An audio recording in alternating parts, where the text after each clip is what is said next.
Hi friends, welcome back. तो news है, Canada की रिक्वेस्ट मानी, भारत ने बुलाई मीटिंग। अरे वाह, ओहो, 700 मिलियन का चूना लगेगा। मुझे लग रहा है इंडिया लगाएगा, हम लगाएंगे। चलो वीडियो शुरू करते हैं। वीडियो शुरू करने से पहले अगर आप चैनल पर नए हो और आपने अभी तक सब्सक्राइब नहीं किया तो जल्दी से पहले सब्सक्राइब के बटन और बेल आइकन को क्लिक कर लो ताकि आपको हमारे सारे न्यू वीडियोस के नोटिफिकेशन मिल जाए जैसे हम अपलोड करें। अगर आपको वीडियो पसंद आता है प्लीज लाइक एंड शेयर। चलिए शुरू करते हैं।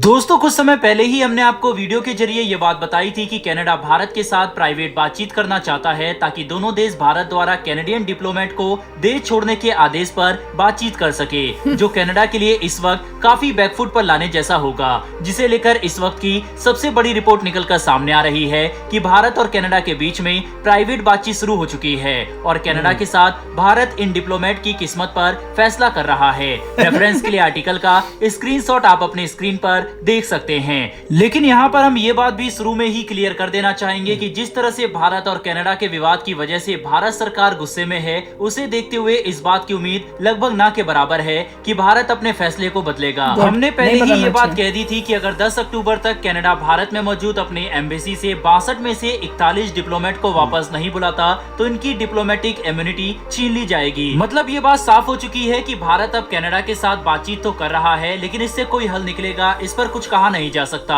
हो सकता है किसी बातचीत में कनाडा भारत को हरदीप सिंह निज्जर की हत्या में भारतीय एजेंट के हाथ होने का कोई सबूत भी दे, क्योंकि कनाडा ये बहाना बना रहा था कि वह सबूत इसलिए नहीं दे सकते क्योंकि इससे उनकी सुरक्षा एजेंसी के तौर तरीके खतरे में आ जाएंगे और कोई सेंसिटिव इंफॉर्मेशन लीक हो सकती है।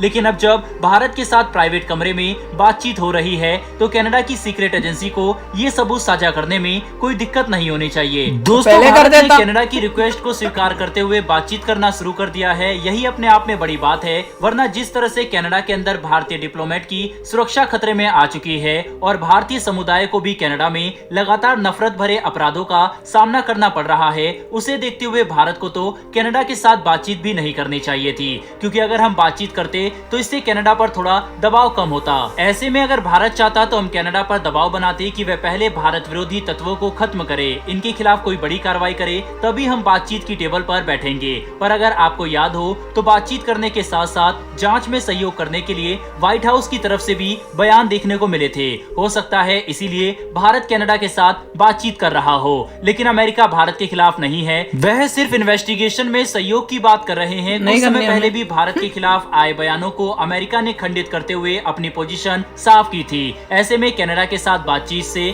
जो भी डेवलपमेंट होती है वह काफी इंटरेस्टिंग होगी। इसी बीच नई दिल्ली में मौजूद एक स्वतंत्र रिसर्च इंस्टीट्यूट की तरफ से भारत और कनाडा के बीच चल रहे कूटनीतिक तनाव में एक रिसर्च कंडक्ट की गई, जिसमें उन्होंने कनाडा के लिए भारत के साथ खराब किए गए रिश्तों का आर्थिक प्रभाव बताने की कोशिश की। इस रिपोर्ट के कंक्लूजन में उन्होंने खुलकर कहा है कि भारत के साथ जस्टिन ट्रूडो के द्वारा बढ़ाए गए विवाद की वजह से कनाडा को 2024 में $700 मिलियन के नुकसान का बड़ा फटका लग सकता है। जिस पर और डिटेल में बात करते हुए रिपोर्ट में बताया गया है कि 2022 में कनाडा ने कुल 2,25,000 विदेशी छात्रों को अपने देश में पढ़ने के लिए वीजा दिया था, जिसमें से 2 लाख भारतीय छात्र थे। इतना ही नहीं बल्कि कनाडा में पढ़ रहे कुल विदेशी छात्रों में सबसे बड़ी संख्या भारतीय छात्रों की है।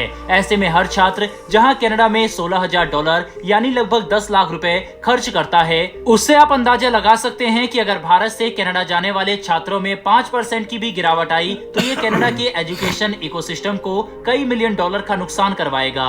भारत से कनाडा पढ़ने जाने के लिए छात्र 3 महीनों को चुनते हैं, जिसमें पहला बैच जनवरी, दूसरा बैच मई और तीसरा बैच सितंबर में भारत से कनाडा जाता है। इसमें जनवरी में 1/3 विद्यार्थी लगभग 66,000 की संख्या में कनाडा पढ़ने के लिए जाते हैं, जिसमें गिरावट देखने को मिल सकती है, क्योंकि कनाडा के साथ भारत के तनाव को देखकर भारत में माता पिता काफी चिंतित है और अब वे अपने बच्चों को पढ़ने के लिए कनाडा नहीं भेजना चाहते। खास करके हिंदू और भारत विरोधी भावनाओं को बढ़ता देख कोई भी माता पिता नहीं चाहेगा कि उनका उनका बच्चा एक ऐसे माहौल में पढ़े जहां उस पर हमेशा आतंकवादी तत्वों की तरफ से हमला होने का खतरा बना रहे। ऐसे में कनाडा को 2024 में $700 मिलियन का नुकसान हो सकता है, जिसमें एजुकेशन के साथ साथ व्यापार में हुए घाटे भी शामिल होंगे।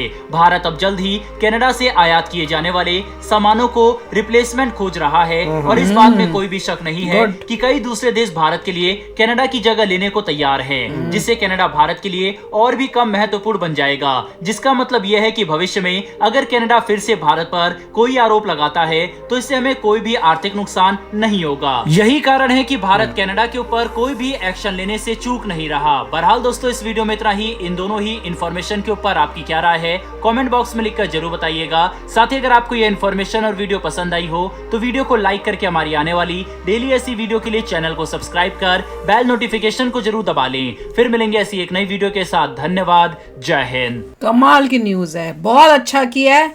हमने टस से मस नहीं होना। हमने बोला है अपने ये 41 डिप्लोमेट्स को यहाँ से निकालो तो निकालो। वो कोशिश कर रहे हैं कि ना निकालना पड़े, वो इसीलिए प्राइवेट टॉक कर रहे हैं क्योंकि उनकी दुखदी रग ये थी। वैसे उन्हें कोई फर्क नहीं पड़ा, पर ये करके उनको फर्क पड़ा, इसलिए उनको प्राइवेट टॉक की याद आई है। नहीं तो इन्होंने नहीं करनी थी कोई प्राइवेट टॉक। और उनको ये था कि भैया इससे क्या होगा कि जो जाना चाहते हैं कनाडा, अब उनमें वो नंबर्स डिक्रीज हो जाएंगे क्योंकि डिप्लोमेट्स ही नहीं है इतने, तो प्रोसेस स्लो हो जाएगा, लोग कम जाएंगे। और इससे ये भी होगा कि इंडियंस जैसे कह रहे हैं, पेरेंट्स को अब दिख रहा है कि भैया कनाडा इज नॉट सेफ, वो नहीं भेजेंगे। तो इसलिए देखिए, अच्छी बात यह है कि इंडिया ने अपना पूरा होमवर्क करना शुरू कर दिया है कि जो जो आइटम्स कनाडा से आते थे अब कहाँ से आएंगे। Very good. एक बार वो डील्स हो गई कि ठीक है कनाडा के बदले यहाँ से आइटम्स आने वाले हैं, तब तो कमाल हो जाएगा। तब सीधा ऑर्डर्स ही नहीं जाएंगे, कोई कॉन्ट्रैक्ट तो है नहीं, फ्री ट्रेड एग्रीमेंट भी नहीं है, तो अगली जो सेशन आता है उसमें कोई भी ऑर्डर नहीं जाएंगे उनके सप्लायर को। बैठे रहो, कोई ऑर्डर नहीं करा। सारी कंपनीज़ को, इंडियन कंपनीज़ को बोल दिया जाएगा यहाँ से ऑर्डर करो, उसी रेट को वो लोग मैच करेंगे। सब लोग मूव करेंगे, फिर पता लगेगा ट्रेड ज़ीरो हो गया, उनको सीधा धक्का लगेगा और जो स्टूडेंट्स हैं वो भी जाना बंद कर देंगे। कौन बच्चा जाना चाहता है वहाँ पे लड़ाई झगड़े में? सेफ ही नहीं होना, कहाँ पे चलते हुए पीछे से कोई अटैक कर दे, तुम्हारे वहाँ पे किसी की हिम्मत की वो स्टेटमेंट दे गया तो बैठो फिर।